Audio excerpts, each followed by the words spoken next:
এখানে আবার আমি একটা এয়ার কন্টেনার বক্সে পলি কেটে নিয়েছি।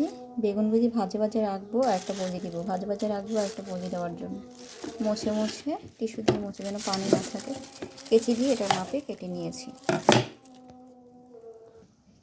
এখন আমি টিস্যু পেপার দিয়ে মুছে নিব। প্রথমে সুবিধার্থে যেন পানি না থাকে।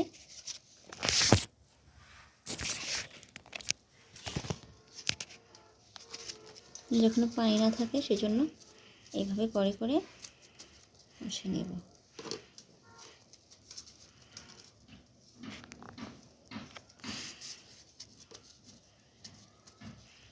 আমার হলুদ লবণ পানিতে মিশ্রিত করার কারণ হচ্ছে এটার কালারটা, বেগুনের কালারটা কালো একটা ময়দা কালার থাকে। বেগুন এটা কষ বলে, ওই কষটা উঠে যাওয়ার জন্য আমরা হলুদ লবণ পানিতে দিয়েছি। এই বেগুনের ছবিটা দাও। ওয়াও, জানি ময়দাটি চলে তো। আরেকটি টিস্যু নিয়ে নিলাম।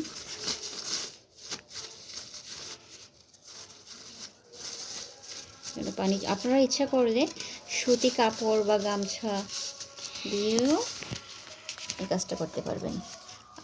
আমি অফ ক্যামেরায় সবগুলি বেগুন মুছে নিব।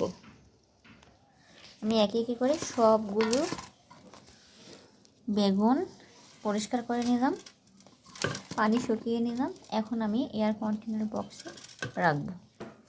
তারপরে পলি নিয়েছি, তারপরে এইভাবে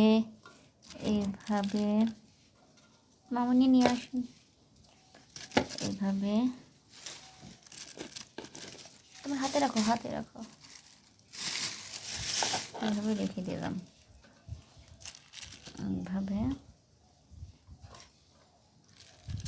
এইভাবে সাজিয়ে নিলাম।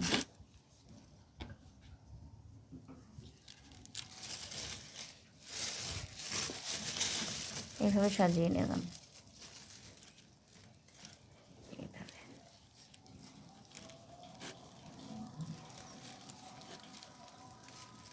দেখেছেন?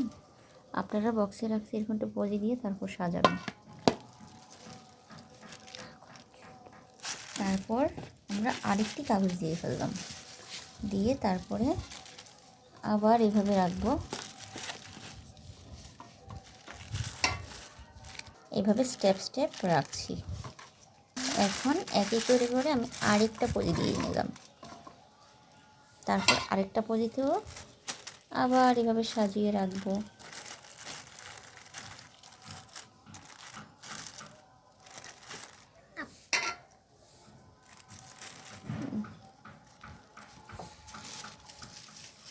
যখন আমরা রমজান মাসে বেগুনি বানাবো তখন নামানোর আগে একটা করে নামিয়ে নিলেই আল্লাহ চাহিত হয়ে যাবে।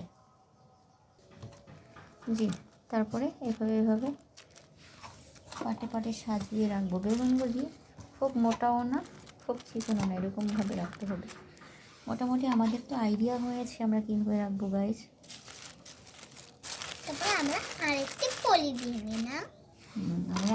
পলি দিয়ে নিলাম। আজকে আমার সাথে হেল্প করছে মার্জান কালি। মার্জান মায়ের কাছে হেল্প করছে। মার্জানের জন্য সবাই দোয়া করবেন।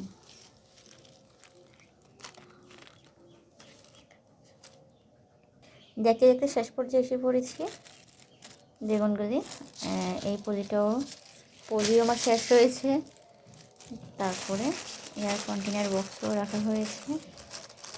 দেখবেন বক্সের বাহিরে যেন না আসে। ডিকশনারির সাদা বক্সে আমি ঢেকে নিলাম। ঢেকে এখন আলাদা হয়তো ফ্রিজে রেখে দেব।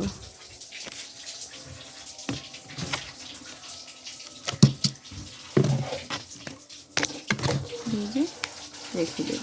আল্লাহ হাফেজ। এতক্ষণ ধৈর্য ধরে ভিডিওটি দেখার জন্য অনেক অনেক শুভকামনা। ধন্যবাদ। আসসালামু আলাইকুম।